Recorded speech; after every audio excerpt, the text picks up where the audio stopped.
સુરતમાં રત્ન કલાકારોની હડતાલનો ત્રીજો દિવસ, ત્યારે હડતાલના ત્રીજા દિવસે યુનિયને એક મોબાઈલ નંબર જાહેર કર્યો, જેના પર રત્ન કલાકારોને તેમના પર દબાણ કરતી કંપનીઓના નામ અને સરનામા મોકલવા જણાવ્યું. યુનિયને વોટ્સએપ પર પોસ્ટર્સ ફેલાવી આ અંગે જાગૃતિ લાવવાનો પ્રયાસ કર્યો.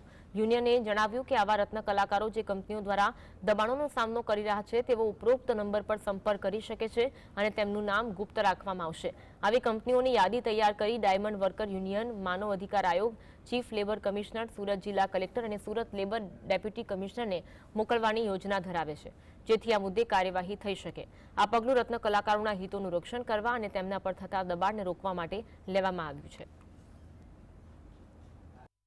એ બાબતમાં આજે ડાયમંડ વર્કર યુનિયન એક નંબર જાહેર કરેલો છે. આ નંબર છે 92395 00009.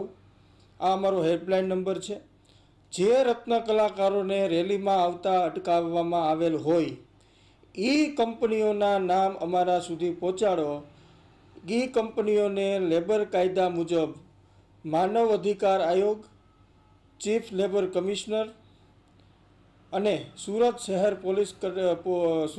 કલેક્ટર સાહેબ અને સુરત લેબર કમિશનરને આ યાદી આપવામાં આવશે.